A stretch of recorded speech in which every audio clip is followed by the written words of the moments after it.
A woman turns 40. Her life looks good on paper. Good job. Her own place. Friends she can count on. She has been through enough to know what she wants and what she does not want. She is in a better place than she was at 25 or 30. By almost every measure, she is doing well. And then she gets back into dating, and something feels off. Not in a dramatic way, not in a way that she can point to immediately, just a quiet, slow feeling that the whole thing is harder than it used to be, that the rules changed somewhere along the way and nobody told her, that the options are thinner, the conversations go nowhere faster, the men who seem interested disappear without explanation, that the version of dating she is experiencing now does not look anything like the version she expected to come back to. She does not talk about it much, not directly, because talking about it directly means naming something that nobody wants to say out loud, that dating after 40 for women.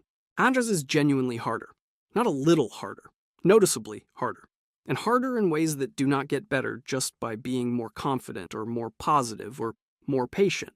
There are real reasons for that, not comfortable ones, not the kind people put in magazines, but real ones, the kind that are sitting right there whether anyone says them or not. This video is about those reasons, the ones that are real, the ones that are already affecting women who are living this right now but cannot quite name what they are dealing with. The first reason is the most obvious and the most uncomfortable to name. Time does not move through the dating world the same way for men and women. A man at 42 is usually seen as someone still going up. He has money now. He knows what he wants. He has figured out who he is. A woman at 42 is often seen by a big part of the dating world as someone who is already past something, not climbing, carrying everything that came before. That is not fair. Say that plainly and say it first. It is not fair. But fair and real are two different conversations. The pressure around children, around family, around timing, that is something the dating world reacts to, whether anyone is comfortable with it or not. Men in their late 30s and early 40s who still want a family start looking younger. Not always as a conscious choice. Sometimes it is just a pull they feel without being able to explain it. And that pull runs away from 40 and up. Women who say this never factors in are not being straight with themselves. The market reacts to biology even when nobody in it is consciously thinking about it. That is just what happens. And it is not just biology. It is also the story men carry in their heads about what a chapter of life looks like. A younger woman feels like a beginning.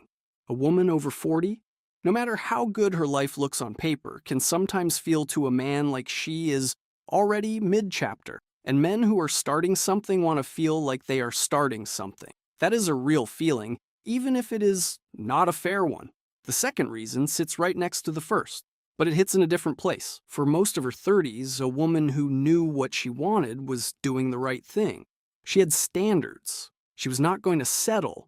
She was building herself into someone worth choosing. And that story felt true. It felt like the right way to live. Walk away from anything that does not meet the bar. Wait for someone worth waiting for. But here is what nobody explained to her. Standards work differently in a smaller pool. The pool of men she's now looking at has gotten smaller. Not just smaller.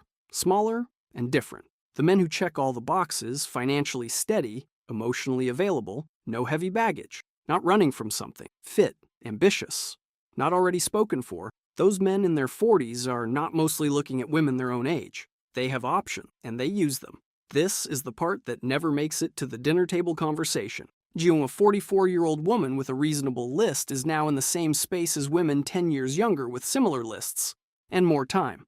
The market does not care that her list is fair. The market does not care how hard she worked on herself. The market just responds to options. And the options for men who have built something tend to skew younger. That is what is actually happening. The third reason built up slowly over a long time. That so slowly that most women did not feel the weight of it until it was already sitting. Living alone for years does something to a person. Not something bad, not something wrong, just something real and permanent. You develop a pace, a way you like your mornings to go, a way your apartment feels on a Sunday, a temperature you keep things at, a silence you like on certain evenings. A routine that has been yours for so long it stopped feeling like a routine and started feeling like the whole shape of your life. And a life shaped around one person is very hard to reshape around two. Nobody plans for this. You do not decide one day to become someone who cannot be lived with. It just happens, small thing by small thing, year by year. The way you like your kitchen organized, the shows you watch alone without having to explain yourself, and the pace of a Saturday morning that belongs entirely to you. The freedom of not having to factor another person into any decision, big or small. That freedom is real, and it is worth something, but it costs something too.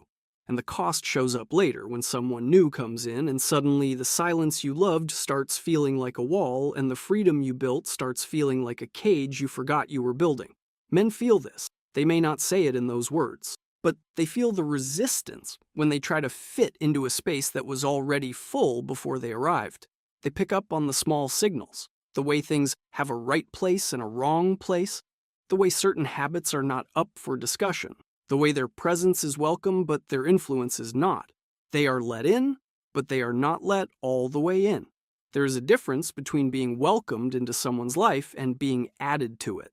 Men feel that difference, and when they feel it, something in them pulls back. Not with a fight, not with a big conversation, just with a little more distance. And that distance grows on its own without either person deciding to let it. The fourth reason sounds like a strength, until you see how it reads from the other side. A woman who has spent 10 or 12 years on her own is usually very good at handling things. She takes care of problems without help. She has built a full life without needing anyone to hold it up. She is capable in real, everyday ways. Nobody is taking that from her. But that capability can create something that is very hard to see from the inside, a kind of fullness that does not leave space for someone new. This is not about men being scared of strong women. That framing is tired and too simple. It is about something more specific. When a woman has everything sorted, when her money is fine, her social life is full, her apartment is exactly how she wants it, her schedule is locked in, when she is not waiting for anything or needing anything from anyone, a man cannot find a single place where he might matter. Not in a big way, just in the small, everyday human way of mattering to someone. When he cannot find one door that is slightly open, one thing he can bring or offer or be useful for. Not in a big dramatic way, but just in the small honest ways people need each other, he quietly decides he does not fit here. Not because she turned him away, just because there was no space left, and you cannot move into a place where there is no room for you. The fifth reason is about a word that gets used constantly, and how it quietly changed from being something that protected people into something that started pushing them away. The word is worth. Know your worth. Do not settle for less than you deserve. Never lower your standards. For a long time, that word did real work. It kept women from accepting less than they deserved. It helped them leave things that were bad for them. It reminded them that they did not have to shrink for anyone. That was all true and all good. But somewhere along the way, worth became a gate instead of a floor. There is a difference between having real standards and running every single person through a checklist that no actual human being was built to pass. There's a difference between knowing what you need and deciding before you even know someone that they are probably not going to be enough. He is not tall enough. He does not make enough. His job is not impressive enough. He is not deep enough. He is not driven enough. He is not exciting enough. Something is always slightly off. And the men who do make it through the checklist often feel it. They feel like they are in a constant interview, like they are being watched for mistakes. Like trust has not been offered, it has been withheld until further notice. Like they are being held responsible for what someone before them did. That feeling pushes good men out quietly, not with a fight. They just stop showing up fully, because it does not feel safe to. You cannot love someone into full openness when they have already decided you are probably going to let them down. And most men, when they feel that, do not argue against it. They just slowly stop trying.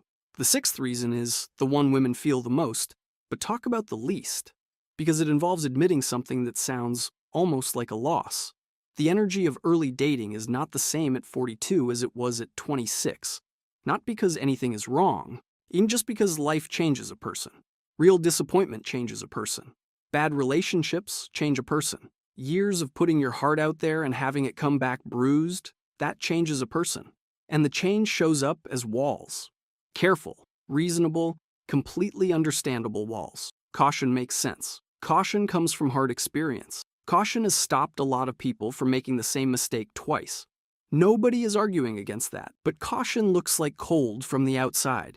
A new person walking into that energy feels the weight of everyone who came before them. They feel like they are already slightly on trial, like trust has to be earned back for a debt they never ran up, like they are standing at the door with clean hands being asked to prove they are not the person who left a mess the last time someone came in.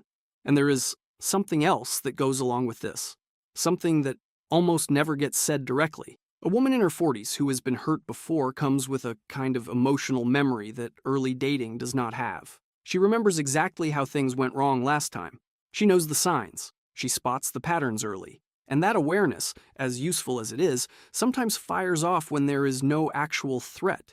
When the new person does something that reminds her of the old one, a small thing, a way of phrasing something. Wink a moment of distance that means nothing but feels like the beginning of something she lived through before, and she reacts to the old hurt with the new person.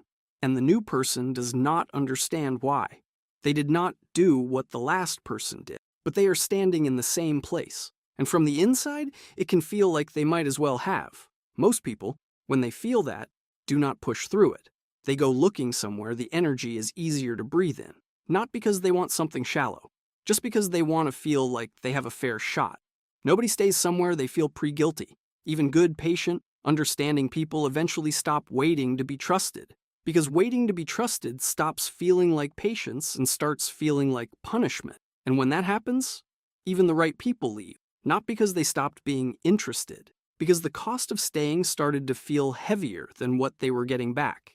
The seventh reason is the one that pulls everything together, and it is probably the hardest one to sit with. For a long time, women were told a certain story about how this all works. Build yourself. Focus on yourself. Do not chase anyone. Do not settle. Your time will come. The right person shows up when you are ready. Wait, that story was told with real care behind it. It came from a good place. People wanted women to stop making themselves smaller for men who did not deserve them. And that part was right.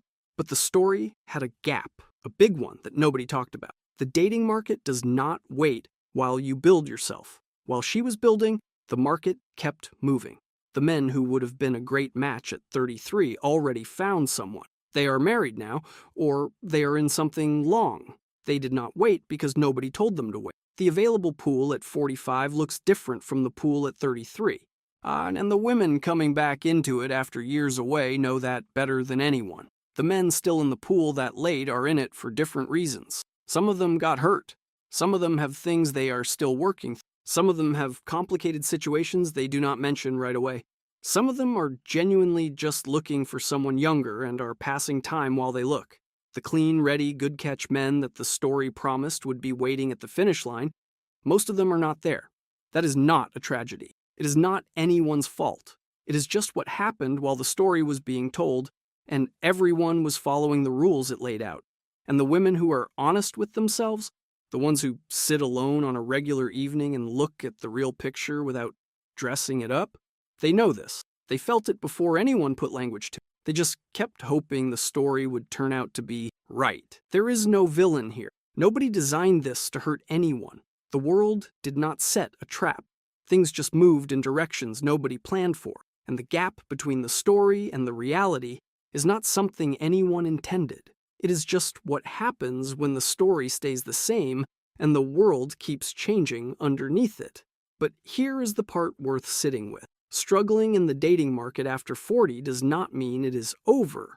It does not mean something is broken. It does not mean love stopped being possible or that nothing real can grow from here. It means the rules changed. And the women who do find something worth having after 40 are almost always the ones who stopped trying to play by the old rules on a new board. They stopped waiting for the story to start working and started dealing with what was actually in front of them. They let their guard down in small ways, not reckless ways, just human ways. They stopped auditing every new person against everything that went wrong before. They made room, not a lot, just enough to let something in. They stopped waiting to feel completely safe before being real, because completely safe never comes, and waiting for it just means being alone in a fortress that keeps getting stronger and harder to leave. They also stopped chasing the version of themselves that they were at 30. That woman is gone. Not because something bad happened, just because time moved and life happened and people change. Trying to date like you are 30 when you are 42 is like trying to wear clothes from 10 years ago and wondering why they do not fit right.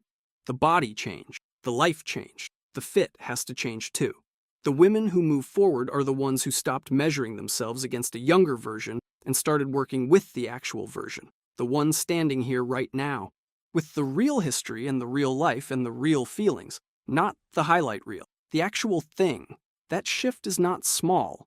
Nobody is saying it is easy. Putting down walls that took years to build is genuinely hard. Deciding to trust again after being let down is hard. Showing up as a real person when experience has taught you that being real means being vulnerable and being vulnerable means getting hurt. That is not a small thing to ask of yourself. But hard and impossible are not the same. The dating market after 40 is not designed to be easy for. That is real. That is not going away. But the women who move through it without being crushed by it are not the ones who pretended that was not true. They are the ones who looked at what was real, accepted it without letting it mean too much about who they were, and kept going anyway.